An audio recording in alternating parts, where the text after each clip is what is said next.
네, 오늘 우리에게 주신 하나님 말씀 에베소서 5장입니다. 에베소서 5장 15절에서 21절 말씀. 에베소서 5장 15절에서 21절 말씀입니다.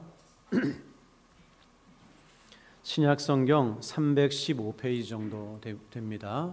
에베소서 5장 15절에서 21절 말씀.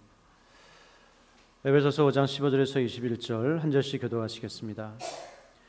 그런즉 너희가 어떻게 행할지를 자세히 주의하여 지혜 없는 자같이 하지 말고 오직 지혜 있는 자같이 하여 그러므로 어리석은 자가 되지 말고 오직 주의 뜻이 무엇인가 이해하라.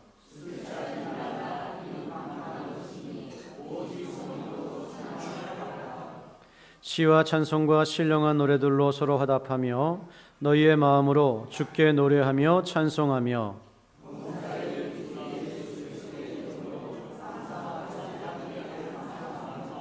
그리스도를 경외함으로 피차 복종하라.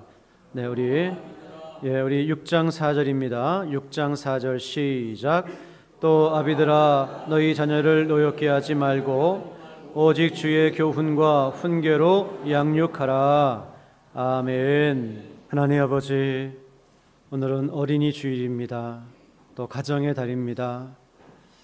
이 가정의 달을 맞이하여 하나님 말씀으로 우리의 가정을 돌아보게 하여 주옵시고 하나님 말씀으로 세워가는 복된 5월달이 될 수 있도록 저희를 인도하여 주옵소서. 오늘도 이 말씀 가운데 함께하여 주시기를 간절히 사모하오며 예수님의 이름으로 기도드렸습니다. 아멘. 네, 할렐루야. 우리 참으로 오늘 날씨도 너무 좋고요. 그리고 특별히 가정의 달을 맞이해서 우리 성도님들 가정에 하나님의 은혜와 사랑이 충만하시기를 주님의 이름으로 축복합니다. 네, 오늘은 가정의 달을 맞이해서 우리가 성령 충만과 자녀 교육이라고 하는 그런 제목으로 하나님의 말씀을 나누기를 원합니다.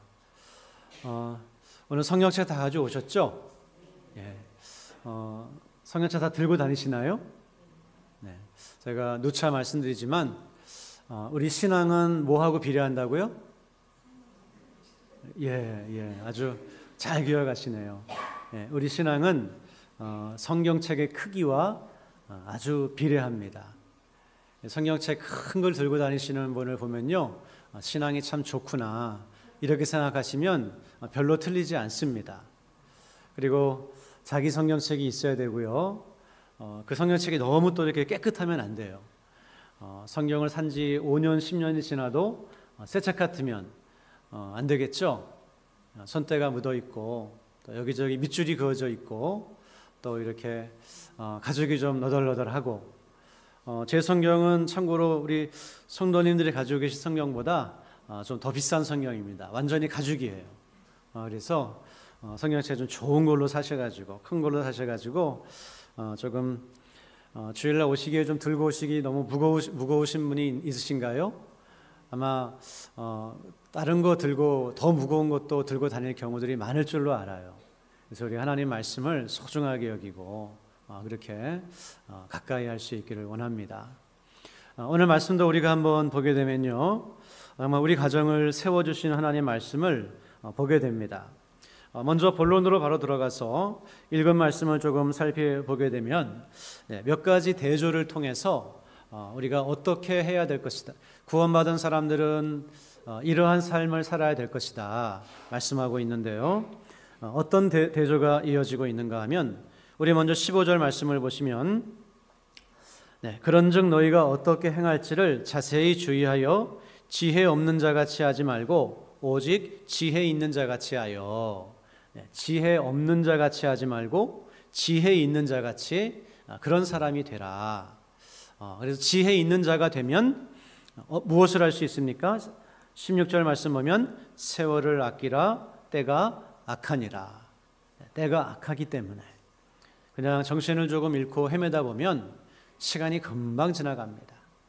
하나님을 위해서 또 나를 위해서 할 수 있는 중요한 기회들을 놓쳐버리고 인생이 금방 지나가기 때문에 지혜 있는 자가 되라. 세월을 아껴라. 이렇게 이제 말씀하시죠. 그리고 두 번째 대조는 17절 말씀에 나오는데요. 그러므로 어리석은 자가 되지 말고 오직 주의 뜻이 무엇인가 이해하라. 어리석은 자가 되지 말고 하나님의 뜻을 이해하는 사람이 되라. 그렇게 이제 또 대조를 해서 말씀하고 있습니다. 그리고 세 번째는 술 취하지 말라. 이는 방탕한 것이니 오직 성령으로 충만함을 받으라. 술 취하지 말고 술의 지배를 받아 살지 말고 성령의 충만함을 받으라. 지혜 없는 자가 되지 말고 있는 자가 되라. 어리석은 자가 되지 말고 하나님의 뜻을 분별하는 자가 되라. 술 취하지 말고 성령 충만을 받아라. 이렇게 이제 말씀하십니다. 그리고 19절과 20절 말씀은 사실 그 성령으로 충만함을 받으라고 하는 문장과 20절 말씀까지가 연결되어 있는 문장입니다. 19절에서 20절은 성령 충만을 받으면 어떻게 되는가, 성령 충만의 특징에 대해서 말씀해 주고 계세요. 그래서 이 성령 충만의 특징이 뭐냐 하면 한 가지로 찬송과 감사의 삶을 사는 것입니다. 성령 충만 받으면 그 입술의 찬송이, 그 마음의 찬송이 끊이지 않아요. 그래서 서로 만나서 다른 이야기하는 것이 아니라 우리 19절 말씀에 시와 찬송과 신령한 노래들로 서로 화답하며, 성도의 교제가 찬송을 통해서 이루어진다라는 거예요. 그냥 세상적인 잡담 중심이 아니라 찬송으로 성도의 교제가 이루어지고, 뿐만이 아니라 하나님을 향하여서도 너희의 마음으로 주께 노래하며 찬송하며, 사람과의 관계에서 하나님을 향하여서 성령 충만 받으면 늘 찬송하는 그런 찬송이 끊어지지 않는 줄로 여러분 믿으시기를 바랍니다. 늘 찬양하는 마음으로, 늘 찬양하는 그런 교회로 하나님께서 만들어주신다는 거죠. 그리고 두 번째로 성령 충만의 특징은 20절 말씀인데요. 범사에 우리 주 예수 그리스도의 이름으로 항상 아버지 하나님께 감사하며, 감사하되 범사에 항상이라고 하는 말이 들어가 있어요. 그래서 기쁜 일이 있을 때 감사하고 내 마음대로 내 소원이 이루어지면 감사하고 하는 것은 세상의 모든 사람들도 그렇게 감사하는 것이죠. 하지만 성령 충만이 주는 감사는 범사에 항상, 모든 일에 언제나 감사하는 그런 특징이 나타나게 된다는 거예요. 내 뜻대로 안 돼도, 때로 인생의 고난과 아픔이 찾아와도, 때로 참 원치 않은 그런 일이 일어나도 이상하게 감사해요. 하나님 감사합니다. 이런 어려움 주셔서 감사합니다. 그거는 경험한 사람만이 알 수 있는 거예요. 체험한 사람만이 알 수 있는 거예요. 그래서 억울한 일 당하고 슬픈 일 당하고 아픈 일 당해도 감사가 나와요. 왜냐하면 그 가운데 우리 하나님의 뜻이 계심을 믿기 때문에, 선하신 길로 인도하실 것을 믿기 때문에 감사하게 되는 것이죠. 자, 그리고 이제 마지막으로 21절 말씀을 보면 그리스도를 경외함으로 피차 복종하라 이렇게 말씀하는데요. 이 말씀은 사실 18절에 오직 성령으로 충만함을 받으라고 하는 말씀과 하나로 연결되는 말씀입니다. 그래서 오직 성령으로 충만함을 받으라, 그리고 그리스도를 경외함으로 피차 복종하라, 이렇게 이제 이해할 수가 있는 거예요. 오직 성령으로 충만함을 받고 그리스도를 경외함으로 피차 복종하라. 성령 충만 받으면 그 성령 충만이 어떠한 영역에서 나타나는가? 성령 충만 받으면 방언할 수 있습니다. 성령 충만 받으면 예언할 수 있습니다. 성령 충만 받으면 은사가 나타날 수도 있습니다. 그러나 여기서 말씀하는 것은 성령 충만 받으면 어떻게 된다고요? 그리스도를 경외함으로 피차 복종하는 삶으로 나아가게 된다, 이렇게 말씀하고 있는 거예요. 그래서 성령 충만은 그런 나 혼자만이 경험할 수 있는 것이기도 하지만 사람과의 관계 속에서 성령 충만을 우리가 경험할 수 있고, 사람과의 관계 속에서 성령 충만이 나타나야 된다. 이 말씀하고 있습니다. 그리고 그리스도를 경외함으로 피차 복종하라 말씀하고 관계가 나오는데요. 피차 복종해야 될 관계가 나오는데 그게 무엇인가요? 22절서부터 33절 말씀 보면 누구와 누구와의 관계입니까? 네, 아내와 남편 간의 관계입니다. 그래서 아내와 남편과의 관계를 이야기하기 전에 먼저 전제로서 그리스도를 경외함으로 피차 복종할 것을 말씀하시고 그리고 아내는 남편에게 복종하고 남편은 아내를 사랑하라 이렇게 말씀하는 거예요. 그래서 우리는 아내가 남편에게 복종하라 그랬으니까 이거 남녀 차별이 아니냐 뭐 이렇게 생각할 수 있지만 전혀 그런 것이 아닙니다. 이미 그 전제는 그리스도를 경외함으로 피차 존중하고 피차 복종하고 피차 사랑하는 그 관계 위에서 서로를 대하는 그런 말씀이다라는 거예요. 그리고 우리 6장 1절에서 4절 말씀을 보면 또 무슨 관계가 나오죠? 자녀들과 부모와의 관계를 말씀하고 있는데 지금 자녀와 부모와의 관계를 이야기하면서 전제가 되는 말씀이 어떤 말씀이라고요? 성령으로 충만함을 받고 그리스도를 경외함으로 피차 복종하라 그 하는 말씀을 전제로 해서 부모와 자녀와의 관계를 설명해 주고 계시다. 그러니까 부모 자식 간의 관계도 일방적인 관계가 아니라 성령 부모 자녀가 성령 충만 받고 피차 복종하는 관계 속에서 이루어지는 관계가 부모 자식 간의 관계라고 하는 거예요. 그리고 마지막으로 종들과 상전들과의 관계 5절에서 9절 말씀도 보게 되면 종들과 상전들의 관계도 성령의 충만함을 받고 그리스도를 경외함으로 피차 복종하는 관계 속에서 이 상전들과 종들의 관계가 이루어져야 된다. 이것을 말씀하고 있는 겁니다. 그래서 여러분 이처럼 성령 충만을 받고 우리는 그리스도를 경외함으로 피차 복종해야 됩니다. 그리고 그 성령 충만함이 부부간의 관계에서 또 부모 자식 간의 관계에서 직장에서 또 이웃들과의 관계에서 성령 충만이 나타나게 된다. 나타나야 한다. 그것을 말씀하고 있는 것이죠. 그래서 여러분 이처럼 아내는 남편에게 복종하라고 하고 또 6장 5절 이하에 나오는 종과 상전의 관계에서 종들이 상전에게 이렇게 섬기라 이렇게 이야기하니까 기독교는 노예 제도를 옹호하는가 보구나. 그러나 전혀 그것이 아닙니다. 이 모든 관계가 그리스도를 경외함으로 피차 복종하는 관계 속에서 말씀하시고 있는 것이고 이것은 이 당시 로마 사회는 우리가 생각하는 지금 이런 사회가 아닌 철저하게 수직적인 그런 사회입니다. 명령하고 복종하는 그런 사회예요. 상전들은 종의 생명을 좌지우지할 수 있고 그 마음대로 할 수 있죠. 부모가 자식에게 명령합니다. 그리고 남편은 아내에 대해서 철저하게 지배권을 가지고 있어요. 이런 사회에서 하나님께서는 그리스도를 경외함으로 서로 복종하라 이렇게 말씀하는 거예요. 우리 성도님들은 지금 별로 놀라는 기색이 없는데요. 이게 사실 굉장히 놀라운 말씀이에요. 이 당시에는 없던 것을 말씀하고 있는 거예요.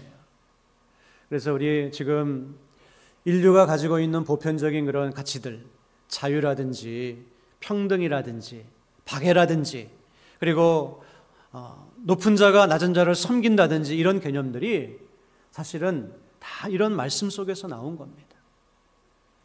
초대교회가 생명을 걸고 이 복음을 전하는 과정 속에서 이러한 개념들이 인류 역사에 들어오게 되었고 오늘 우리가 그러한 혜택을 보면서 살아가고 있는 것이다 라는 거예요. 그래서 여러분 이처럼 우리는 오늘 자녀 교육에 대해서 하나님의 말씀을 나누고 있는데요. 이 자녀 교육이 어떤 틀 위에서 이루어져야 되는가? 바로 성령의 충만함을 받고 상호 존중하고 상호 복종하는 그런 관계 속에서 이 자녀 교육이 이루어질 때 진정한 신앙 교육이 이루어지고 기독교 교육이 이루어지고 우리 자녀들에게 부모가 올바른 신앙적인 영향력을 미칠 수 있는 그러한 역사가 일어나게 된다라는 것을 여러분 꼭 기억하시기를 바랍니다. 그리스도를 경외함으로 피차 복종하라. 이 말씀 위에 자녀 교육이 이루어져야 된다는 거예요.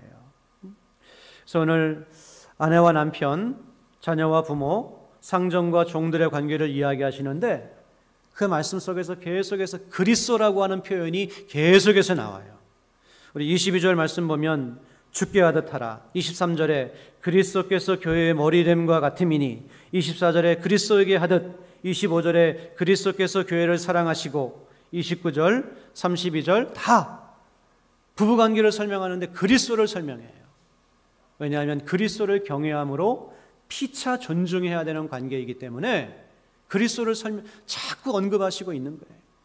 그리고 부모 자식 간의 관계에서도 주 안에서 순종하라 말씀하고, 또 주의 교훈과 훈계로 양육하라 말씀하고, 계속 그리스도를 언급하고, 종과 상전의 관계에 있어서도 마찬가지다라는 것입니다.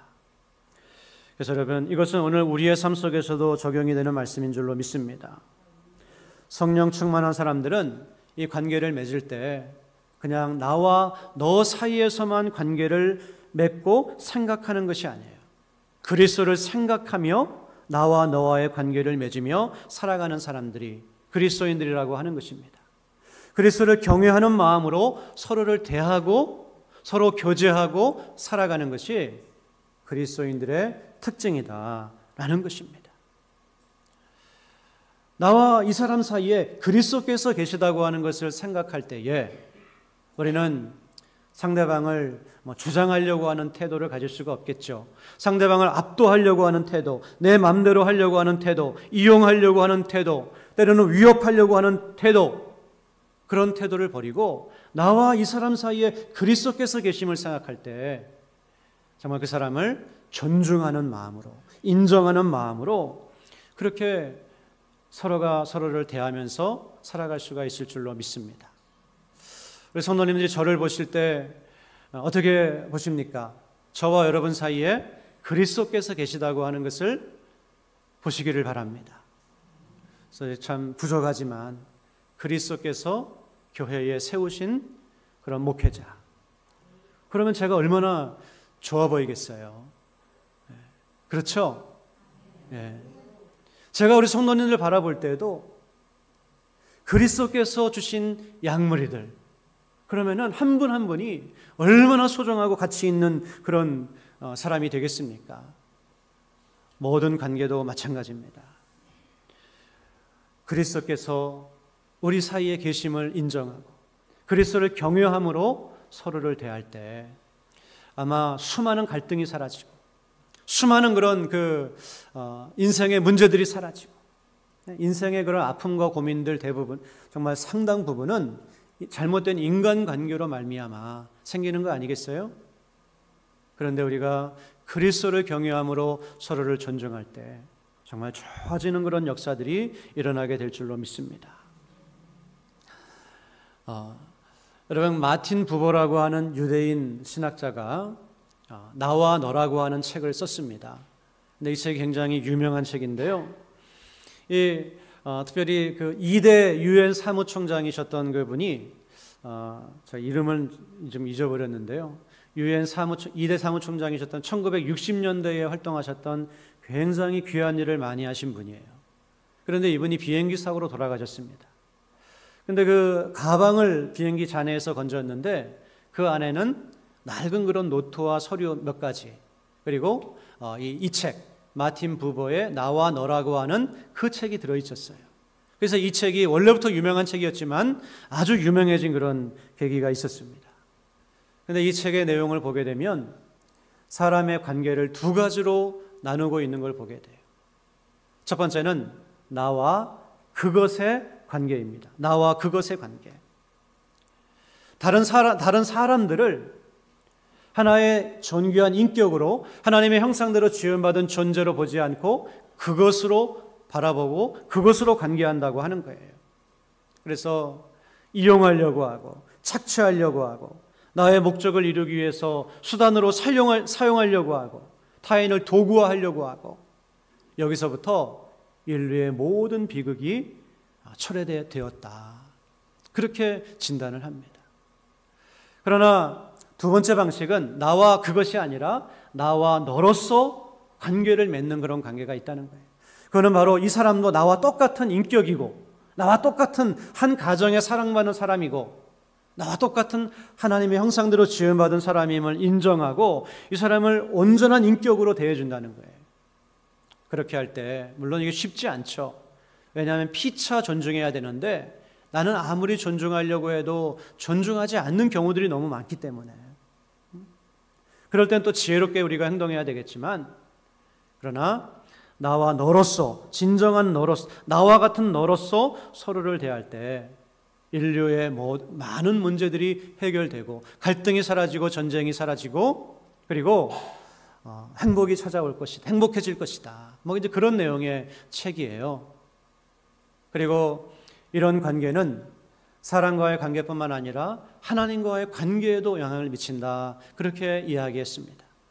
자꾸 다른 사람들을 그것으로 대하는 사람, 수단이나 목적으로 대하는 사람은 결국 하나님을 찾을 때에도 하나님을 기뻐하는 사람이 되는 것이 아니라 하나님을 즐거워하는 사람이 되는 것이 아니라 하나님이 주시는 축복만을 기뻐하고 주시는 무엇만을 추구하는 그런 신앙이 될 수밖에 없다는 거예요. 그래서 정말 깊은 신앙의 자리로 들어갈 수 없다는 거예요. 신앙조차도 하나님조차도 도구화해버리는 그런 자리에 빠지게 된다. 성경을 보면 우리 그런 사람들을 보게 됩니다. 바로 바리새인들이었죠. 그래서 그 사람들은 간음하다가 현장에서 붙잡힌 여인을 끌고 옵니다. 그리고 공개적으로 사람들 앞에 내팽개치고 예수님을 정죄하기 위한 목적으로 이 여인을 사용합니다.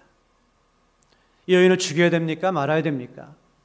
이 여인의 그런 수치와 이 여인도 누군가의 딸이겠고 누군가의 누이겠고 어머니일 수도 있고 하나의 인격인데 그런 것은 전혀 상관하지 않아요. 이 여인을 통해서 자신들의 목적을 이루려고 하는 예수님을 잡으려고 하는 그런 목적을 위해서 이 사람을 이용합니다. 그러나 예수님은 그러지 않으셨어요. 너희 중에 누구든지 죄 없는 자는 쳐라 말씀하시고 그리고 이 여인을 향하여서 나도 너를 정죄하지 않는다. 다시는 가서 죄를 짓지 말라. 정말 가장 비참한 그런 모습으로 끌려온 여인이었지만 예수님은 이 한 사람을 온전한 인격으로 나와 그것의 관계가 아니라 나와 너로서의 관계로서 이 여인을 대해 주셨다고 하는 거예요. 그리고 주님은 오늘 우리도 그러한 관계로 대해 주시는 줄로 믿습니다. 우리 모두가 하나님 앞에 정말 설 수 없는 부끄러운 죄인들이지만 그러나 그럼에도 불구하고 하나님은 나를 하나의 온전한 인격으로 그리고 하나님의 형상대로 지음받은 존재로 대해주시고 만나주시고 그래서 우리를 구원하셔서 하나님의 자녀 삼아주신 것 아니겠습니까? 그것처럼 하나님이 우리를 하나의 온전한 인격으로 대해주신 것처럼 너희도 성령 충만받고 방언하고 예언하고 은사를 행하는 것도 중요하지만 성령 충만받고 너의 삶에 만나는 그런 관계 속에서 그리스도를 경외함으로 그 사람을 존중하는 삶을 살아라. 내가 너희를 그렇게 대해준 것처럼 너희도 서로 그런 삶을 살아라. 그것이 진정한 성령 충만한 삶이다. 우리에게 말씀하시고 있습니다. 사랑하는 여러분, 그렇습니다. 그래서 우리는 성령 충만이 그리스도의 영향을 받는 것, 성령님의 영향을 받는 것이죠. 성령님이 우리의 인도하심을 받는 것이죠. 이게 너무나 어렵습니다. 제가 참 말씀을 준비하면서 생각나는 그런 저의 삶의 에피소드가 있는데요. 어떤 건물에 들어가서 나오는데 주차비를 7,000원을 내라 그러는 거예요. 근데 제가 사실은 건물을 이용했기 때문에 안 내도 되는 거거든요. 상황을 설명하려고 하는데 굉장히 좀 퉁명스럽게 막 이야기를 하더라고요. 그래서 화가 났을까요? 안 났을까요? 화를 내면 안 되는데 화가 나가지고 좀 화를 냈어요. 그리고 그 차단기를 지나서 나오면서부터 후회가 되는 거예요. 아휴, 내가 이 정도 일 가지고 이렇게 7,000원 그냥 내면 되지. 저분한테 이렇게 화를 낼 일인가? 참 부끄럽다. 그러면서 회개기도 하면서 이제 오는 거예요. 그 순간이 저에게는 그분을 하나의 인격으로 대한 순간이 아니라 그냥 하나의 그냥 수단으로, 목적으로 그렇게 대한 순간이었구나. 이분도 가정에 가면 존경받는 가장일 테고 또 뭐 교회를 다니시는 집사님일 수도 있고 우리의 이웃인데 내가 그냥 그렇게 그런 아주 일적인 면에서만 그렇게 대했구나. 그러면서 좀 회개하는 시간이 있었습니다. 사랑하는 여러분, 이게 힘들죠. 너무 어렵습니다. 피차 복종해야 되는데 나를 이용하고 공격하려고 달려드는 사람들이 얼마나 많아요. 그러나 우리가 기본적인 삶의 원칙은 이러한 것이다. 성령으로 충만함을 받고 그리스도를 경외함으로 피차 복종하는 삶, 존중하고 사랑하는 삶. 하나님이 죄인인 나를 그럼에도 불구하고 온전한 인격으로 대해주셨던 것처럼 우리도 서로를 하나의 온전한 인격으로 바라볼 수 있는 그런 삶. 이것이 바로 성령 충만이라고 오늘 우리에게 말씀하시고 있습니다. 그리고 바로 이런 성령 충만함의 기초 위에서 자녀를 교육해야 진정한 자녀 교육이 이루어진다. 우리의 자녀들에게 영향력을 미치고 그리고 그들을 그리스도에게로 인도할 수 있는 일이 일어나게 될 것이다. 말씀하고 있는 것이죠. 그래서 이런 기초 위에 뭐라고 말씀하십니까? 우리 4절 말씀 다시 한번 읽어보도록 하겠습니다. 4절 말씀 시작. 또 아비들아 너희 자녀를 노엽게 하지 말고 오직 주의 교훈과 훈계로 양육하라. 자, 이 말씀의 전제가 뭐라고요? 성령 충만함을 받고 그리스도를 경외함으로 피차 복종하면서 그런 관계 속에서 너희 자녀를 노엽게 하지 말고 주의 교훈과 훈계로 양육하라 말씀하시는 거예요. 그래서 소극적인 명령과 적극적인 명령이 나오고 있습니다. 첫 번째로 아비들아, 꼭 아버지들만 이야기하는 건 아닙니다. 성경을 보면 형제 자매들이 함께 있을 때도 형제들아 이렇게 한 번에 불러요. 마찬가지로 여기서 아비들아는 부모 모두를 가리키는 겁니다. 부모들은 너희 자녀를 노엽게 하지 말고, 소극적인 그런 명령이죠. 자녀를 노엽게 하지 말라. 자녀들의 마음에 분노하는 마음이 들지 않게 하라. 부모로서 우리가 조심할 것이 있다. 이렇게 말씀합니다. 여러분, 우리의 자녀들이 노여워할 때, 그들의 마음에 분노하는 마음이 들 때, 어떤 때 그런 마음이 들까요? 저의 경우를 좀 생각을 해봤어요. 저의 경우를 생각해 봤더니, 제가 자녀들을 인격적으로 대하지 않고 좀 강압적으로 대할 때, 설명하지 않고 명령할 때, 그럴 때 자녀들이 좀 노여워하더라고요. 그리고 자녀들의 말을 잘 들어주지 않고 일방적으로 강요할 때, 그래서 아이들에게 좀 그들의 말을 잘 들어주는 것이 상당히 필요한 것 같아요. 그리고 제 어떤 감정을 내세워서 폭력적인 말과 폭력적인 행동을 할 때, 이렇게 폭력적인 사람은 아닙니다. 돌아보면 좀 제가 딸들은 때린 적이 없는데 아들은 한두 번 때린 것 같아요. 한두 번. 근데 지금도 그게 참 마음에 사실은 좀 아파요. 선교사님이 몽골에서 갖다 준 그 말채찍으로 한번 때린 적이 있는데 저희 아들이 맞으면서 그러더라고요. 아빠 이거 말 때리는 건데 사람을 때리면 어떻게 하냐고. 어렸을 때 이렇게 이야기한 적이 있습니다. 근데 또 그렇게 아이들을 인격을 무시하고 강압적으로 대할 때, 일방적으로 강요할 때, 내가 감정을 다스리지 못하고 훈육하려고 할 때, 그리고 나는 그렇게 행동하지 않으면서 자녀들에게 요구할 때, 본을 보이지 못하면서 요구할 때, 그럴 때 자녀들이 노여워하더라고요. 여러분은 여러분의 자녀를 노여워하게 만들 때가 있습니까? 솔직하게 인정하고 사과하시기 바랍니다. 아빠, 엄마가 잘하고 싶지만 아빠, 엄마도 부족하기 때문에, 사람이기 때문에 그렇게 실수했어. 하지만 너를 정말 사랑하고 아빠 엄마가 정말 너를 사랑하는 사람이다. 부족한 것은 용서해주고 아빠 엄마가 고칠게. 그렇게 할 때 부모 자식 간의 그런 관계 속에서 회복시켜 주시고 또 하나님께서 자녀들의 마음을 만져주실 줄로 믿습니다. 이번 어린이날에 한번 생각나는 그런 자녀를 노엽게 한 일이 있었다고 한다면은 한번 사과하시면서 자녀들의 마음을 만져주시기를 바랍니다. 그리고 적극적으로는 주의 교훈과 훈계로 양육하라. 이렇게 말씀하죠. 주의 교훈과 훈계로 양육하라. 여기서 교훈이라고 하는 말은 한글로는 상당히 좀 교훈, 그러면 가르치는 것이지만 원래 이 교훈이라고 하는 말은 히브리서에서는 징계라고 하는 말로도 번역이 됩니다. 징계라고 하는 말이에요. 이 표현에는 매를 대는 것도 포함되어져 있는 그런 표현입니다. 그래서 우리 자녀들을 어떻게 해야 된다고요? 인간적인 그런 훈육이 아니라 그리스도 안에서 그리스도 보시기에 합당한 그런 징계를 할 수 있어야 된다는 거예요. 때로는 엄하게 꾸짖을 수도 있어야 되고 심지어는 체벌을 하는 자리까지도 나아갈 수 있어야 된다. 물론 우리 자녀들이 잘 이야기하면 다 대부분 듣습니다. 굳이 그렇게 때리고 할 필요는 없어요. 그러나 그런 정말 필요가 있을 때에는 체벌도 가능한 거예요. 지금 자녀를 때리면 법적으로 어긋납니다. 그래서 자녀를 때리면 안 돼요. 근데 여러분, 성경은 자녀에게 매를 댈 수 있다고 이야기하나요? 없다고 이야기하나요?